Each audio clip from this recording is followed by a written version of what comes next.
And so what we kind of do when we go into all these videos, especially on our channel, is like, we're just trying to capture our experience. Yes, it would be awesome if someone believes because of these things, but we're not trying to force anybody to believe. The people that are already believers are going to have all this other cool things that they get to see our experience. The people that aren't going to believe, like you said, are probably just going to watch it for entertainment. And that's perfectly fine too.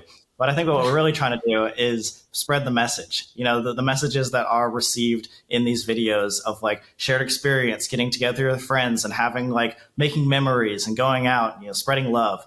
Those are the types of things that I think everyone, whether skeptic or believer, can get behind. Welcome to the Tom Ward Show, where we talk to some of the most successful people in business and entertainment. And today we've got Sam and Colby, just monster YouTubers who just hit 10 million subscribers very quickly, on their way to 11 million subscribers. You're almost there. Crazy. Today we're here to talk about the Conjuring 4-part series. And we were joking around before we hopped on that, I take this seriously, whoever I'm interviewing, whether I like them or not. And, I like you guys, but I take, prep work seriously. And for this one, I have prepped more than any other interview, probably like the two biggest interviews with some hours on it, because this was a monster project. We're talking 4 videos, 2 hours each. And let's not sleep on this. As of this morning, with my faulty math, I counted up to 39 million views. Wow. And counting. And the first video was dropped 11 days ago. That is insane. It's mind-blowing, yeah. It's surreal. It's by like almost tenfold our biggest series we've ever dropped. It's incredible, the response. So first of all, I want to thank you guys for reaching out on Twitter. First, I interviewed you guys like 4 years ago, like a million years ago. And then thank you to whoever reached out to me on Twitter. That meant a lot because, I'm sure everyone wants to interview about this. So thank you. And first of all, who responds in the Sam and Colby Twitter? Is that you guys? Oh, we go back and forth, but yeah, I was the one that reached out. Oh, nice. Okay, thank you, man. Well, you could tell from just the exchange of messages on there that you were like super passionate about this. Like, this was life changing. We want to share the story. Like, it's crazy. So after watching everything, some people had some negative comments or questioning certain things. You got crazy views. What do you feel like now? Do you feel like it was a successful project? Do you feel completed, like as a creator, as an entertainer? Yeah. I mean, obviously we weren't expecting to experience what we did at the Conjuring House, and especially in the first 12 hours. And so this was like a giant surprise to us as well. But looking at the response, it seems like it's like a 90-95% positive thing. Everybody in the comments are saying this is life-changing and has changed their views on spirituality. And it's all been great for the most part. Yeah. And over the last week, I'm being honest, like both of us have been just in tears of how beautiful everything has been. Obviously, we knew this was like a big deal. We've been passionate about this for months. But we didn't really understand how life-changing this was going to be for so many people. And like you said, obviously, there are people that are just not accepting this. Obviously, there's going to be people that just cannot believe the things that happen in the supernatural world. But for the most part, just there's tens of thousands, if not 100,000 comments under these videos that are just like, wow, I have more comfort. I am happier, more peaceful. My family's gotten closer, brought together. I feel less grief about my loved ones. Like, it's just genuinely some of the most beautiful things we've ever seen. It's bringing people hope. And I think like the most like surreal, and it makes us feel like strange hearing this comment, but also love it at the same time, is like people saying that you guys, 2 YouTubers, proved the afterlife, which is like, what? Like, why us? Yeah, and obviously that's like hyperbolized. There's no way that anything can ever be proven over a YouTube screen. Like, everyone's going to have their doubts. For sure. But what it does is it makes people question. It makes people hopeful. It makes people like think in a different way. And this Conjuring series has done that to us too. And like for the last 3 months, so we filmed it like 3 months ago. And the reason why we're so passionate about this and like reaching out to you and stuff like that it genuinely did change our lives. For real. Now, I am skeptical. I'll start this off by saying I do not believe in ghosts and spirits, right? But I am fair and open-minded, so I'll start things off with that, right? But I think at the end of the day, whether we agree or disagree, or the person leaving the comment agrees or disagrees, right? You cannot question the production value and the entertainment level of the whole thing. And at the end of the day, what are we all doing, right? Trying to entertain people, right? So, whether or not they were convinced about the afterlife, there's no doubt the 40 million people, those numbers don't lie, right? People were, and your watch time was probably insane. In the biggest average view duration we've ever had in our entire lives, and we invite everybody of all walks of life, and whoever believes in whatever can watch our videos, or if they're skeptical and don't believe in anything, they can just watch for entertainment value, like you were saying.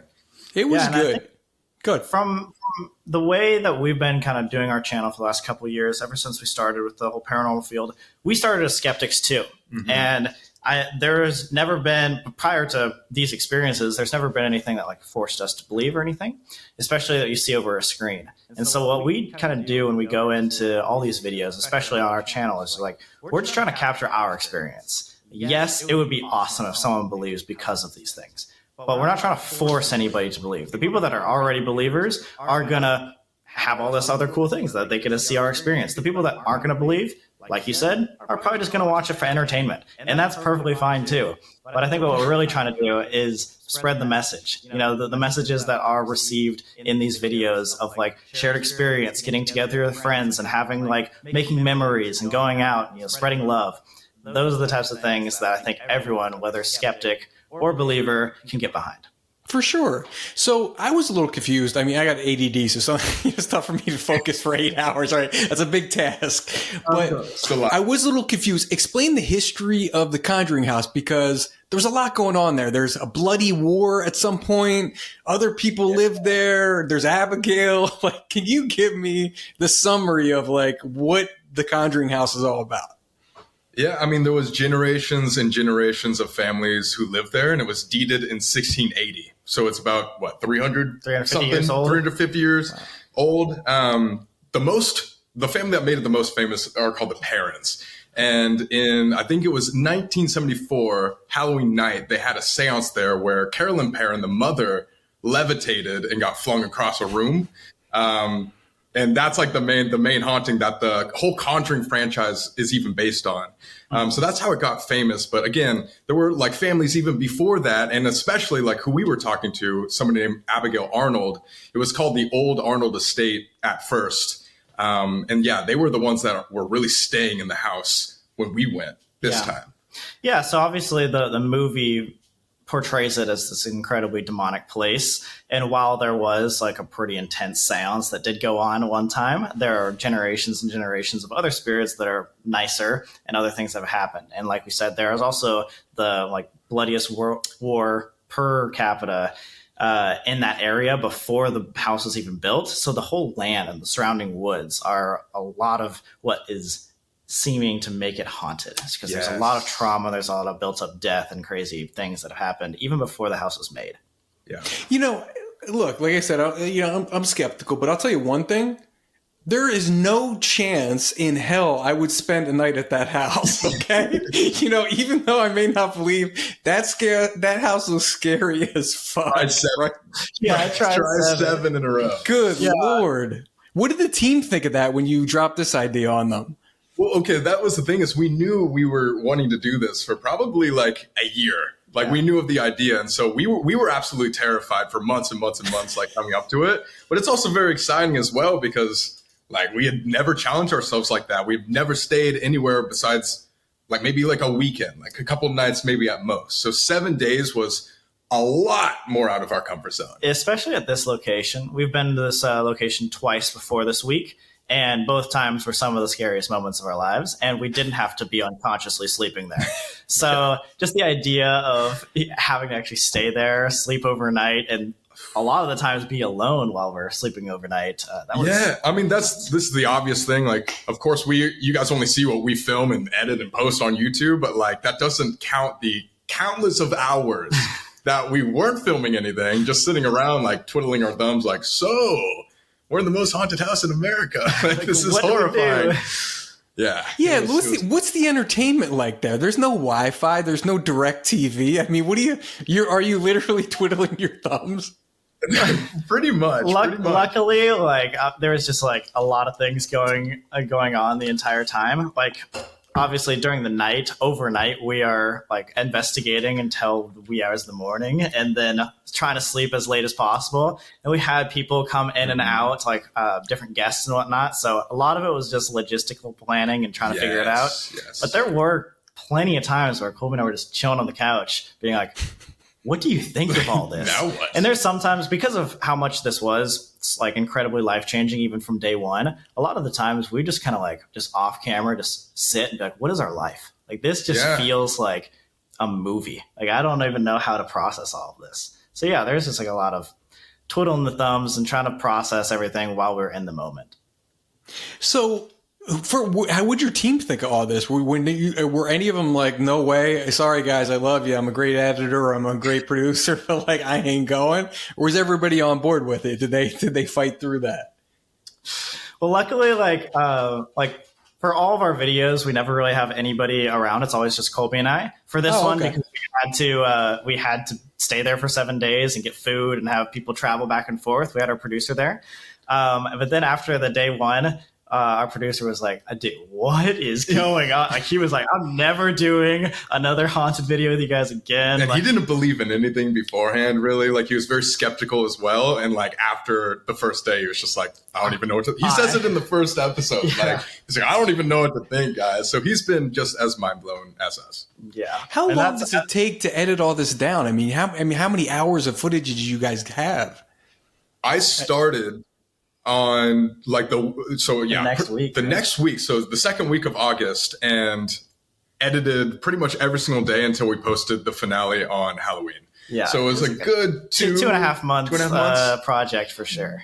Footage wise, I can't tell you like total footage, but like per day, it was definitely 10 hours per day that I had to like cut down. Well, we did like multiple days into one episode, so sometimes it was like 15 to 20 hours cut down into hour and a half each episode. Yeah, and you're still editing this yourself? We have help. Yeah, we have like an editing team of like 3 to 4 other people, assistants and stuff like that. But yeah, we always do all the final approvals and cutting and stuff like that. Yeah, so I'll take all the footage and I'll cut it down and then basically give it to another main channel, like main editor that we have, who will do like the music effects and all the text and all that stuff, and then Sam kind of like corrects that and manages all that as well. Yeah, so we're still very, very hands-on.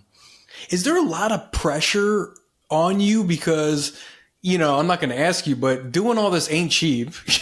You know what I mean? You're paying. I mean, there's the cash registers ringing every day as is going on. And then there's the 3-month period of work where you could be doing other things all day, right? And you're doing this. Is there a lot of pressure? Like, dude, we need to hit X amount of views to make this thing really at least break even. I mean, does that run through your head, or you don't even think like that? It's worth it. When we've tried to stop being super hands-on with the editing process, the creative process in the past, and it just never turns out the same. I think the love and the effort that we put into it really helps these videos perform. So whether or not we could be doing other things or other, money opportunities with this time, it's just not worth it for us to give up our baby. Like this channel and sharing these experiences is everything to us. Mm-hmm. All right. So convince me, guys. Okay. So what were the ones, and I watched everything, right? So I've seen them. Some things I was like, God damn. Or the other things I'm like, there's got to be something to that, right? But in your mind, what was, a couple, 3, 4, 5 things at the end of all this that you go, these are the ones that really shook me and convinced me there's something going on. There's an afterlife, or there's spirits or whatever. Well, before we get into the main one, which I think everybody knows, the Cody and Satori method, I think it'd be interesting to touch on just a couple of others beforehand, which First of all, we did a Ouija board session with a professional named the Pythian Priestess. And we told our audience that we would never do Ouija boards again, but we thought that under her supervision, it would be okay. And this was by far the most like mind-blowing Ouija board session we've had in our lives, where we were both light as a feather on this planchette, and it was like pushing our arm. Yeah, like craziest thing we've ever seen with like the Ouija board. And that's obviously like so hard for especially any skeptic to believe whatsoever, because basically all you're doing is trusting our word. But what's really funny, like for everyone else besides like, or just us, and besides everybody else, is like we trust each other. Whether or not you guys trust us, like we trust each other. So like when we're telling each other that we're not doing it, we're like, oh wait, really? Yeah, like you weren't doing it, this pushing is that? incredible. We've talked about that a lot because there's been a lot of times we've done Ouija boards in the past, especially with groups of people, and like things happen, but you can never be certain. But when it's just Colby and I, and especially after everything that we experienced that week, this is like on day 7 that we did it. It was kind of like, wait, that wasn't you? Wait, that wasn't me? Oh God. I'm like terrified as to like trying to admit that to myself. Yeah. So that was pretty cool. We got a door swinging wide open when we were all like walking around upstairs. Yeah. That was pretty incredible. Cannot explain that. We've had doors like close in the past. This one was just really insane. It was like, it was opening. We've got doors closed, and some people think that's like the draft or whatever like that. Or us, we were like standing near it, so people will be like, "Oh, it was you guys," even though it wasn't. But we were like in a completely different side of the house, on the top floor, and so there was 2 angles of it too, where you could see that there was nobody on either side of the door, which was the mind-blowing part.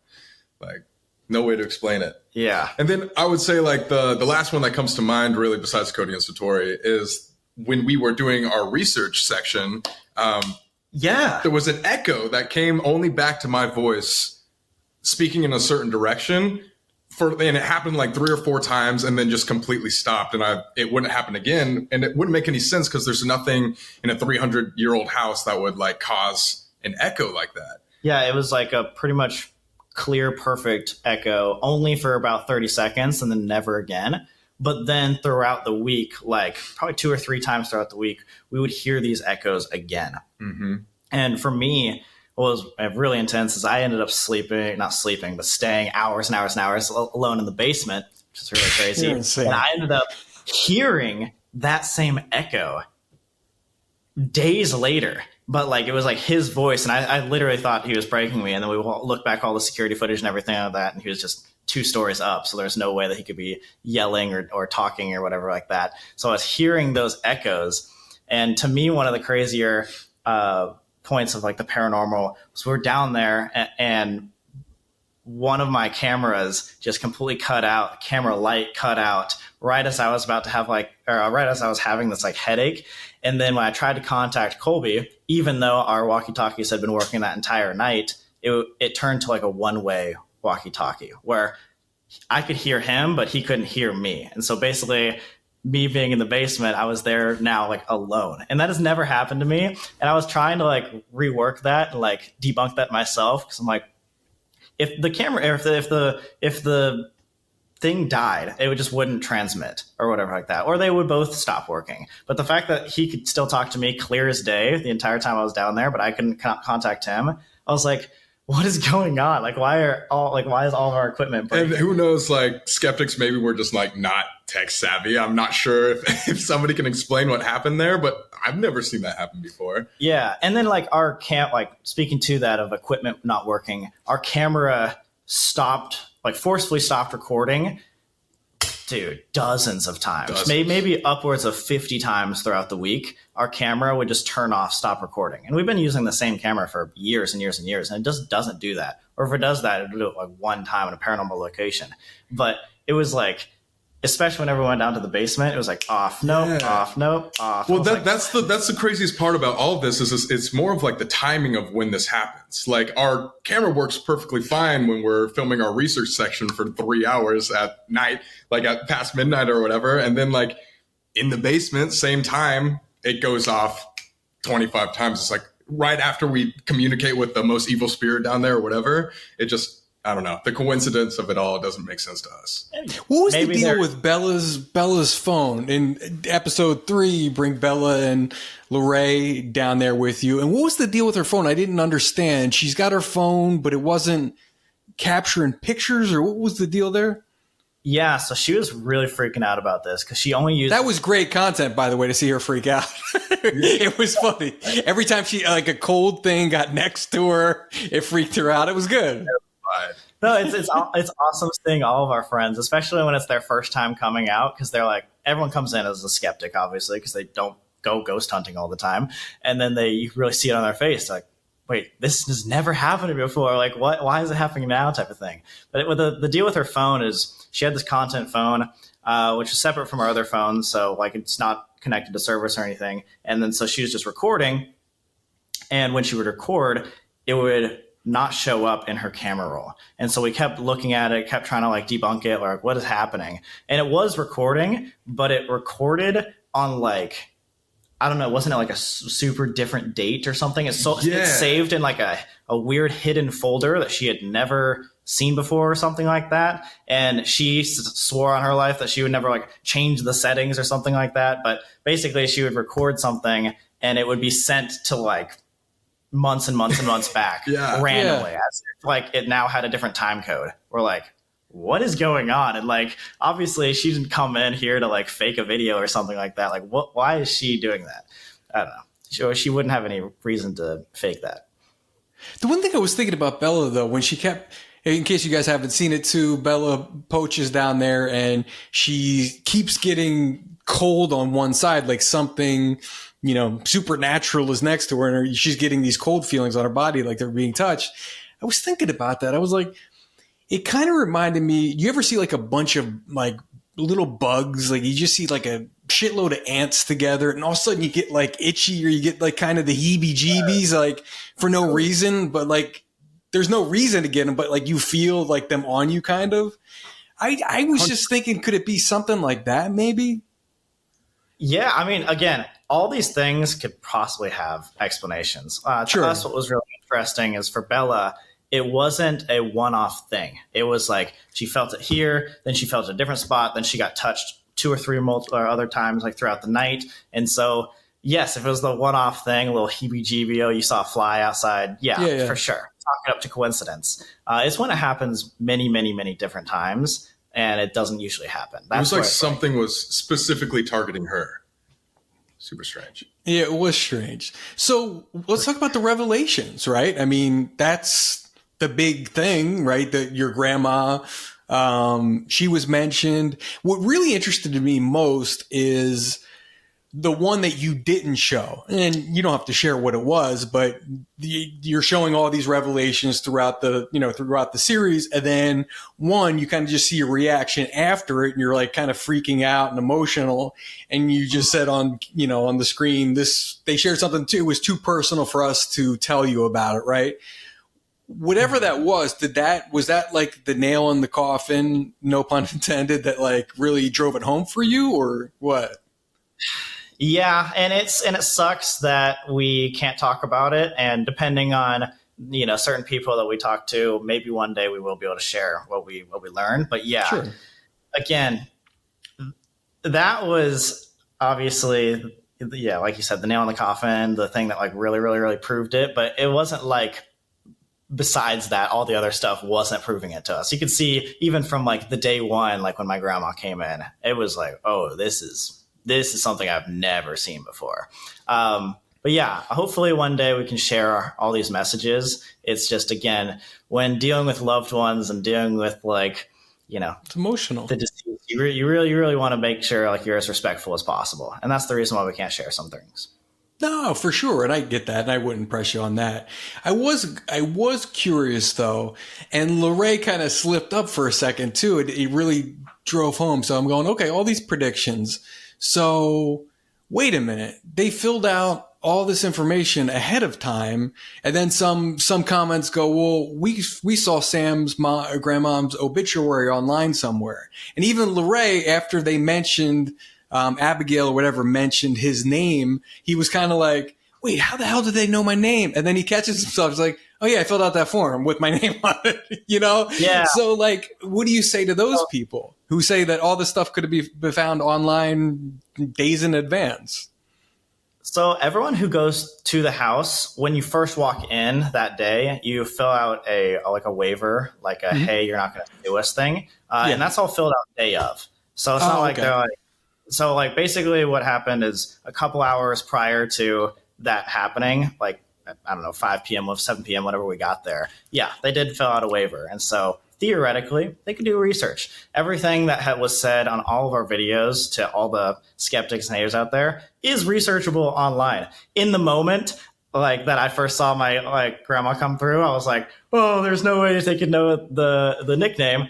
Obviously, I'm not looking at the obituary at that moment that I'm crying. Yeah, of course. I'm not seeing that. But yeah, no, to all the skeptics out there, of course, like in a theoretical sense, everything that was said is online somewhere. All information is pretty much online somewhere. It's the tapping and the walking around and the messages going back and forth and like you said, like the consistency. That's what really proved it to us. Information aside, yeah, that's like where we're like, for sure. But in order to test that, we decided to go back, and this isn't really part of the series, but on our second channel, we did a whole experiment phase with them where we did some uncut footage with Cody and Satori to try to test that. Mm-hmm. And so we're like, okay, maybe you did know our names. Great. So you could look up things about us. What if we took you to a randomized location, randomly generated location that we don't even know about, and then see if you can get people. Was that when you went to the park? That's when we went to the parks. Yes. Yeah. See, I watched it. I'm not lying. Yeah. No, thank you. Yeah. So that's basically what we did. We just like, can we go to this random park and then you bring someone come through about this park that you had no idea about. And we just took you there and in our car. So we know you weren't looking at anything. We know you weren't on your phone. We know we are checking your ears and everything for any devices. And they didn't have anything. And so you're getting information that, we couldn't even possibly have known prior to it. So that's what really helped us with the whole information side. But again, to any skeptic that's a valid out there, point. For sure. No, that's a valid experiment too. And then I think the other thing too, because respectfully, there's 2 points I wanted to bring up, but with all respect and no shot to you guys, because I would have, I'm a skeptic, but I would have reacted exactly the same way you did. And one of the good things, like when I heard the knock, okay, somebody's fucking foot or somebody's knocking on a wall, right? So you did a good job you went right to the feet, right? That's what we all think. We're looking at the feet. Everything looks kosher, right? We're looking around these people. We're looking at their hands. Like you were really, taking a close eye at what they were up to, right?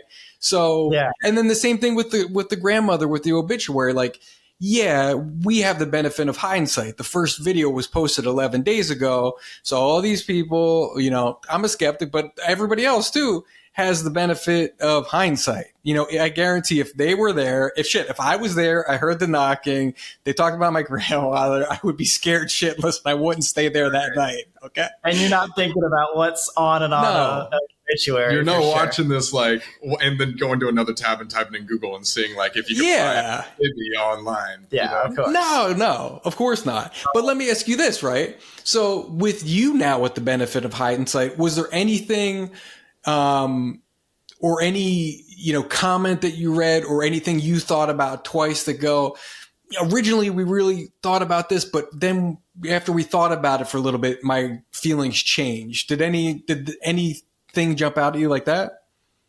I mean, prior to going back to try to do experiments, our main thing was like, why didn't we have them do it outside the house? Because when we came back and showed it to all of our friends and family, and we were like, dang, maybe there was somebody in the house or something like that. Or they only did information about us. Like they could have looked that up.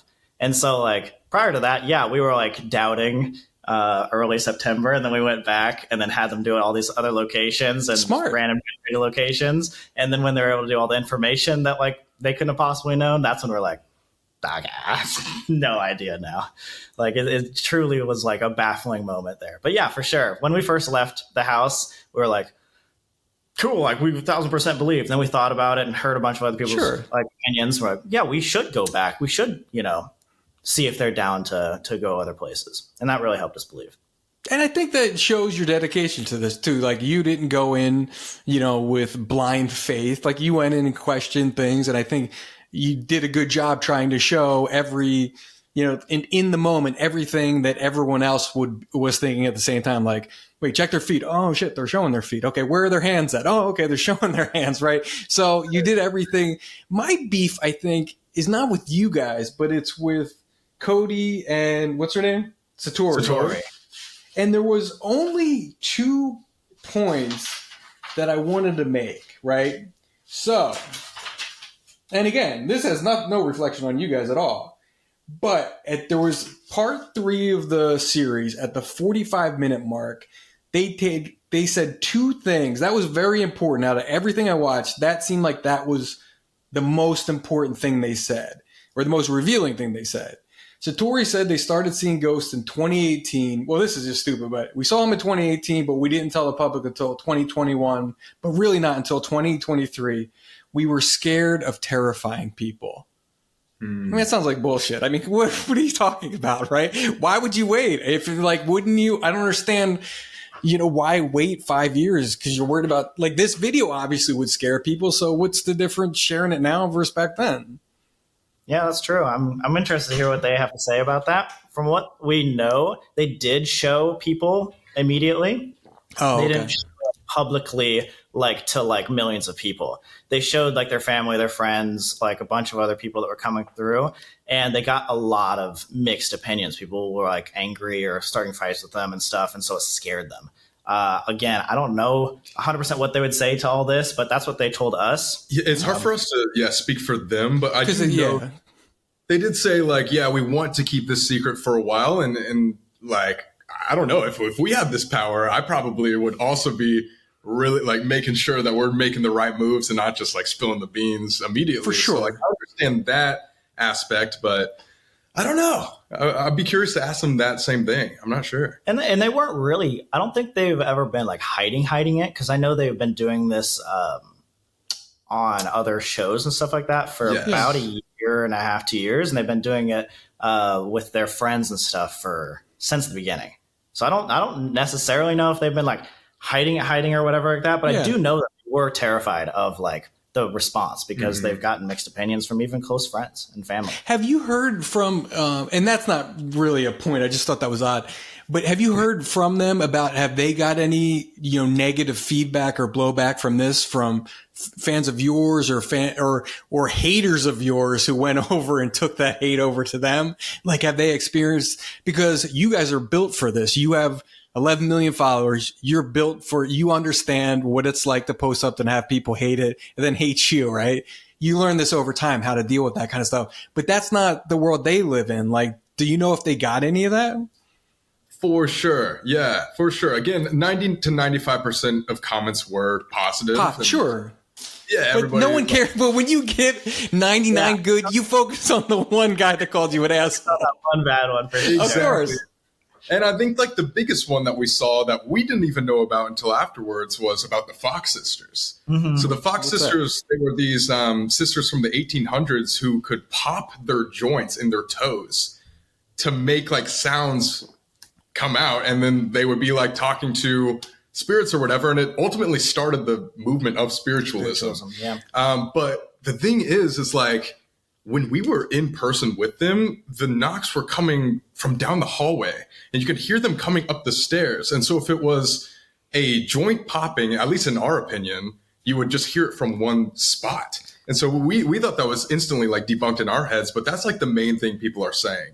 Yeah. There's quite a few differences between the two. If you just do some research, the Fox sisters, do it under a table or with their legs hidden by long dresses and stuff like that. And it's only coming from right where they're at. And it's not like Cody and Satori where they're very open about showing their shoes. They're encouraging actually to show their shoes, where it's all coming from. And they're pointing out. And you showed their shoes too, It didn't look like anything crazy going on. So, but there were TikTokers. I saw there was a bunch of them doing that with their foot. And to be honest with you, I was kind of shocked. I was you didn't really see their feet moving. But again, I'm not in that room, so I don't know if it only sounds like that at their feet, or if it bounced. I don't know. Yeah, I saw exactly the same TikToks you were talking about, and I had no idea people would even do that in the first place, to be honest. But there was some talent. But the other really strange thing too is not just like the distance of the knocks or whatever, but it was like the frequency. Like there would be multiple times where like Satori would call it like they're doing their little happy dance, where like the joint popping would be like right after each other multiple times, quote unquote. So like how would you even joint pop that much if they were to be doing that? Like or it makes no sense. Sounding different in different locations. Like it sounds like it's on rock in episode 3, and then when we're on gravel it sounds different than on wood, and in the studios versus the park. And then obviously like the hard part about this is like unless you see it in person, you're not going to be able to trust us that the vibrations are walking around all over the room. And again, this is what we started the interview. No matter what we put on the internet, no one, unless you're there, are going to believe it. You know, it's like you have to see it to believe it. And that's just kind of how society is. Part of me thinks that if we didn't even experience this and we were in like the viewer's eyes and we saw somebody do this, we'd be like, oh, there's no way. Actually, I know that for a fact because like most of our team was like, I would not believe that, or like Zach, especially like our producer, he was like, I would never have believed you if I didn't experience it myself. I can't fathom somebody moving their toes and then you being able to feel the vibrations on your feet across the room, like when you're standing like 10 feet away from them, 15 in feet a concrete basement. Like it makes no sense to me. Yeah, I can't debunk it. Again, we're not here to say you have to believe. We're not here to force anybody to believe. We're just here to show our experience, and it was an incredible experience for us. And it was a great series. So that's the knocking. But the two other things, again, don't have to do with you, but it has to do with them. At the same moment, in the 45-minute mark at 35, at the 45-minute mark in episode 3. They said they weren't making money off of it. And it was obviously a lot. And I don't understand like what they were doing because I did look, people made these claims. I saw claims like I asked on Twitter, like, hey, do you have any questions? And somebody mentioned that. But like, I don't believe a tweet from somebody. I'm like, okay, let me go say. And they do have a website, but it's kind of weird. It takes forever to load. So like, I wasn't even sure if it was active, but they do, the Paranormal Couple. And they sell merch. You can buy tickets to their event. And they even have a Patreon. It's like, wait a minute. Yeah. You got a fucking Patreon, okay? There's no doubt that you're trying to make money. But that's okay. Look, we're not the Red Cross, guys, okay? It's okay to make money. We're for profit. But like, why say that, though? I didn't understand why. We were confused on that as well. And we figured out that they were technically making money off of it after the fact. But I think what I remember them specifically saying to us is like, they're not making money having people show them in person. Like they don't want to get to a point where they're like, you cannot pay for us to do this particularly. Like, we don't want to do these specific readings for a dollar amount. Yes. Obviously, they're in the paranormal field and they have been for 10 years. So their job is to make money through all this stuff like that. But what they're doing is they were just saying they are not going to charge specifically for this specific reading. Like, you're not going to be able to like give them a lump sum for this reading and they're going to. Oh, I see. But again, that's something that they would obviously have to answer themselves as well, because it's a blurred line. Like, it's like, we don't know like how them doing it, if it's going to give them more views, if that counts on them making money on it, or if it's just specific to giving personal readings to people. I'm not sure. We never really asked them. So. It's up to them. And again, I think it's just like a personal choice. Yeah. Like we said, no one's out here saying you can't make money. No, I'm all for people making money. Make as much. There's plenty to go around. Like, I'm not mad at them. I just thought it was a strange thing to say. And then the only other thing I said, and again, this has nothing to do with you guys, so you might not be able to answer this, but Cody's story, this one bothered me because you know what? Harry Houdini. Ever hear the Houdini story when he died? You guys are paranormal people, right? This is a great story. I don't know. So Harry Houdini, when he was dying, he told his wife, he goes, listen, there's all these psychics out here who are going to come around and say, they have messages, from beyond the grave to you. And he goes, I'm going to give you a word. And he told her a word. And he goes, if any of them have that word, listen up. I'm trying to tell you something from beyond the grave, right? But until she died, no one ever, had that word. I always thought that was, Houdini's a legend. I mean, I always thought that was like a pretty well thought out thing. Like, I'm going to die. Like, let's see if this thing's bullshit or not, right? Yeah. Oh, that's interesting. Yeah. I had not heard that. I'm always a little skeptical, but I'm open-minded. But the one thing about Cody's story I didn't like is his origin story was sketchy. He said he got cancer 8 years ago, almost died from the complication, and it gave him special abilities like this knocking thing. Okay, that sounds cool. But then I don't. If that was that was his story. But of course, I don't know how people find this stuff. Right? I don't know, but somebody and deep on the web found this video from 11 years ago of him doing the knocking thing. And that was without Satori, so it kind of debunks like you need them together holding hands to do it. And then it's like, wait, did he have this before he had cancer? Like, why would he? I don't understand. Like, I'm confused. Have you heard that? I mean, you can't answer for them.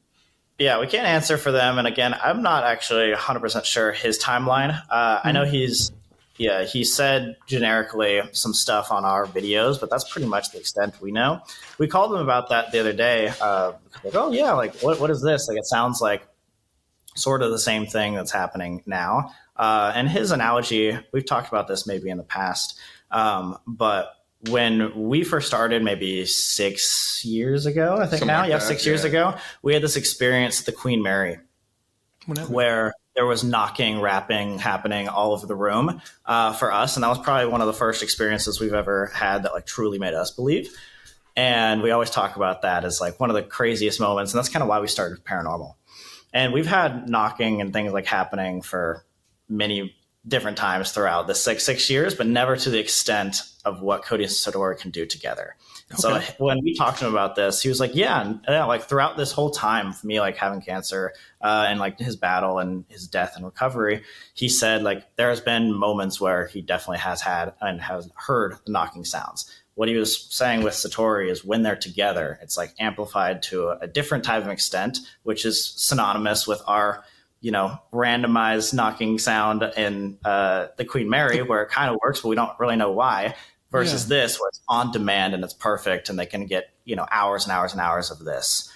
So yeah, again, don't know how to speak for them on this. And I don't really know their timeline, but to shed things, I do. We've seen that. We've called them about that. And their analogy is that it's more so like, this is much different than anything he's seen in the past after he met Satori. Cody was like, yes, I've experienced this. It's been happening. And what's hard about it is he's like, I don't know why it was happening just every once in a while in the past. But he said, what I do know is that when Satori and I were together, and even before they started holding each other's wrists, it would amplify. And it was only until they started dating and actually like just accidentally brushing up against each other that rapping noise would just get way more frequent, and they learned that they could use the alphabet to speak to it more. And it's like we like suggested the theory of like maybe Cody is just been who's the one that can do this, and it's Satori who's the one that's like amplifying this, but we don't know. Again, you'd have to ask them. Like, we don't want to speak for them, but they told us the other day, it's yes, like there have been knocking sounds. We've experienced knocking sounds for years, and it might be similar to that. But then when they're together, it's now this, what they have now. No, and you guys, I'll give you props too. Thank you for being, because I'm not like an I gotcha guy, and I'm not trying to ambush anything. I like you. But these are questions like I had to ask because I was bombarded with like, and people had questions about fucking 10,000 things. I'm like, guys, I'm not getting into the weeds here. Like, to me, there was like 2 or 3 things that like, hey, these are ones that I question too.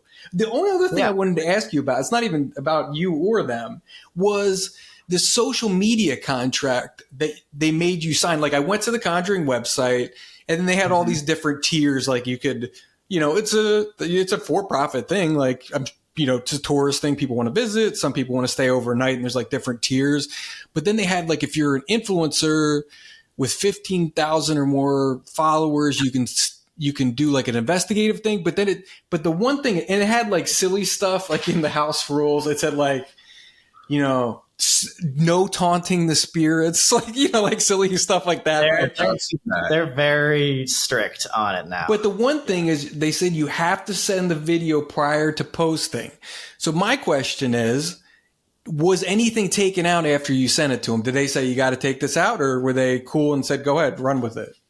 No, the reason they do that is because there's a lot of misinformation about the history of the house, and they're really trying to correct that. So there's a lot of things that people make up, especially because of the Conjuring movies, that's just not true, and that people spread, and it, like, you know, it paints it in an evil light. Yeah. So what they do is they want to review all the things to make sure you're not spreading misinformation. But we got all of like our information like verified before we went and even filmed, and so there was nothing changed. Yeah, at all. Absolutely zero taken out. Yeah. So look, we're running out of time too, but I want to conclude this by saying, well done, guys. You know, I mean, 40 million views on 4 videos. And why don't you talk about this? You get the first episode in your team may correct me if I say this number wrong, but 138 Cinemark locations. Is that true? Yeah. So somewhere near that 168, something like that. I shortchanged you 30. My bad. Crazy. 168. Okay. No, it was mind blowing, man. Like we were originally like, you know, hoping that maybe we can get in like one theater for a preview, and then lo and behold, it ends up being all across the United States. It's just a surreal feeling for sure. How did it do in the theaters? Did it sell tickets? Were people happy? Did very well. Almost all the theaters were sold out, actually, which is mind blowing. They kept, even like the morning that the release was in theaters, they would add, Cinemark would call us and be like, we just added another 30. We just added another 30 showing times, like every hour. Yeah. Whatever. So it was constant. It was by far more successful than we ever imagined. Insane. So it was incredible. It was also just a surreal experience for us to go to a local Cinemark and watch ourselves on the big screen. On the big and we screen. Had our family. Yeah. Our families were able to not even travel to us, but like my parents are living in Tucson, and they were able to go to a Cinemark in their area and watch me, like, with a bunch of fans sitting around. It was really Seeing cool for your everybody. name on a ticket, it's absolutely surreal, man. Yeah. Absolutely. So how do you follow you? Before we started, I'm like, I just thought, I'm a music nerd. It's like, you know, you're an artist and you spend your whole life trying to write the big hit. Then you have the monster #1 hit, and they call them one-hit wonders, right? Most people never write another one again, right? But then some figure out a way to keep topping themselves over and over again, right? So you've had, is this the biggest success in your career so far? By far. And you've been at this for a long time. Yeah, about 10 years. Years and years. Yeah. So how do you top this? Yeah, that's we're quitting, actually. Yeah, Yeah, just end on top, bro. Mic drop. No, it's an interesting question, and luckily it's a question that we've been able to kind of like attack multiple times throughout our career. We've had a bunch of pivotal moments throughout the 10 years that have been like, wow, this is such a pinnacle hit and the most successful thing ever. How are we going to top that? And then life goes on. We figure out a next best thing. We actually have had that even in the last 3 years where we're like, there's no way we can do something better than this. And then we just keep going and figuring it out. So it's something we've tackled before. And it's definitely something that even this morning, we're already on calls to try to figure out next Hell Week stuff and what's the next and biggest thing, you know, all the different projects that we have in store for 2024. So it's an exciting problem to have, but it's something that we've tackled before, so I know we can do it again. Yeah, we'll figure it out. I have no doubt. So, yeah, right. So are you staying in the paranormal world? Or are you going to branch out? Are you sticking with that for a while, or what do you Definitely still going to stay in paranormal as long as possible. And especially after like this big hit, I think it would be kind of like random if we were just like, all right, we're going to do food videos. Now we're making arts and crafts. So. We're doing vlogs. Yeah. It seems like this is like a new turning point. After learning all these things and having this like really life-changing experience, it seems like we're going to be able to tackle the whole paranormal in a different light. Yeah. So I think this actually just opens up a lot of doors. Whether or not immediately is like the next best thing, we do next month, all good. But I think the way that we go about it is going to have a different take now. It's cool. For sure. I think the movie thing adds almost a Mr. Beast level kind of thing to it, because that's real. I mean, look, to a large part of young people, like, you're the shit, right? 10 million followers on YouTube. And even to me, you're the shit. Like, I'm old, but like, I'm like, okay, these guys are for real. That ain't easy to do. But to another generation, you just prove something. To, you know, to your family in Tucson, it's like, who they brag to all their friends, my son's on YouTube. It's like, yeah, whatever. Everybody's on YouTube. But when they can bring you to a movie theater to watch something you did, that's next level in entertainment, right? So did that get the wheels turning for the next thing? Is that something you want to explore more? Yeah, I mean, we've already been in talks with Cinemark a little bit to doing another movie in 2024 at some point, and congrats. Hopefully more to come. Like, I don't know. Yeah, it's a really interesting situation we're in, because I think, I don't know exactly all channels and stuff, but we're some of the longer creators, like in terms of watch time, long form content, everything. Sure. So I think we just kind of fit in really well with their business model. And especially because of how successful the first one was, they were like, yeah, let's figure out something more. You know, maybe we can elevate it to even something bigger. Yeah, and without like tooting our own horn a little bit, but like Cinemark was just surprised that we were YouTubers who make movies pretty much, basically hour to 2 hours. So you see in The Conjuring, and can still get as many views as we're getting. Like, it's not something that a lot of other creators can even do. Again, not trying to toot our own horn, but that's like why it's like the perfect business plan for them. It's because it's proven. It's like somebody that has an 8-minute video that talks to Cinemark or whatever, like, how is Cinemark going to believe that they can pack out a theater? But us, we have proof that we can. Like 2-hour videos all the time. And it's kind of just like what they're expecting. Like, our fans are expecting long movies, so they're willing to go sit through one. So it's fun. Yeah, it's smart. And it is a next level kind of move because, well, I mean, shit, it's hard to get, it's always hard to get views on YouTube, right? But that's one thing. But to be able to take that viewer from behind the computer in the car to go somewhere to watch it, to get their ass in a seat at a movie theater is not an easy thing to do. And, there's probably a handful of people who could do it. And, all the YouTubers in the world, it's a select group that could, you're talking about the Mr. Beasts of the world who could, could get people in a theater or in a physical location like that. So definitely, you're in good company, my friends.